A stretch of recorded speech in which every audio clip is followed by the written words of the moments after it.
Welcome to Educare Assam DWD LP আৰু UPৰ vacancy list district medium wise vacancy list প্ৰকাশ পালে যেটো হৈছে বহুত এটা ভাল খবৰ আৰু আজিৰ পৰা আপোনালোকে অনলাইন এপ্লিকেশন কৰিব পাৰিব LPৰ যথেষ্ট সংখ্যক পোষ্ট আছে আসামিজ মিডিয়ামৰ ক্ষেত্ৰত ক'ব গলে 3156টা পোষ্ট আছে LPৰ ক্ষেত্ৰত আসামিজ মিডিয়াম আনৰিজাৰ্ভৰ 1372টা পোষ্ট আছে OBCৰ 484 এদৰে পোষ্ট আছে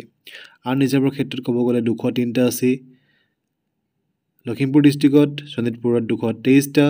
বেদৰে 87টা আছে যোৰহাট গোলাঘাট 101টা ডিব্ৰুগড় 117টা আৰু এসসি টোটাল পোষ্ট আছে 248 আৰু এবাৰ টি ট্ৰাইবস আৰু আদিবাসী সকলৰ কাৰণে 3% ৰিজাৰ্ভেশন কৰিছে এলপিৰ আছে 264 অল ওভাৰ আসাম যেটো হৈছে এটা নতুন পদক্ষেপ সুন্দৰ পদক্ষেপ গতিকে এবাৰ এলপিৰ ক্ষেত্ৰত যিসকলৰ 95 এবভ আছে বা 100 এবভ যিসকলৰ আছে তেওঁলোকৰ চাকৰি পোৱাৰ সম্ভাৱনা প্ৰকট হৈ উঠিছে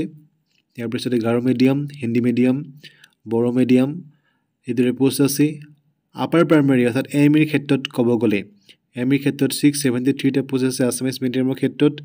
ইয়াৰ আনৰিজাৰ্ভৰ 288 টা আছে ওবিসিৰ 89 এসসি 42 আছে 2 আছে অল ওভাৰ আসাম পোষ্টৰ সংখ্যা অলপ কম আৰু ইয়াতো আপোনালোকে চাই লব পাৰিব সকলোখিনি ডিটেইলছ পাই যাব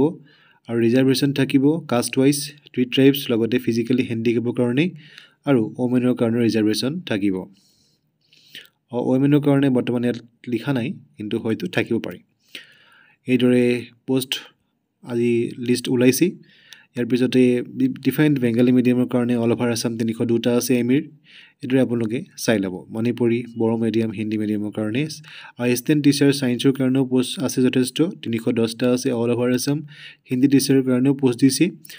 হিন্দী টিচাৰৰ কাৰণে 230 পোষ্ট আছে আৰু আপোনালোকে তিনিখন ডিস্ট্ৰিক্ট সিলেক্ট কৰিব পাৰিব এনি 3 ডিস্ট্ৰিক্ট আপোনাৰ প্ৰেফাৰেন্স ওয়াইজ আৰু অনলাইন কৰোতে কেতিয়া ভুল নকৰিব আপোনালোকে এখন ডিক্লেৰেশন ফৰ্ম দিব লাগিব যোনখন ফ্যামিলি নৰ্মছ হয়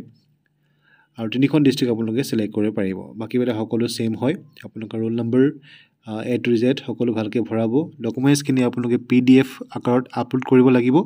আৰু কেনেকৈ এপ্লাই কৰিব মই এটা ভিডিও দি আছো নেক্সট চেনেলটো সাবস্ক্ৰাইব কৰি থব অল দা বেষ্ট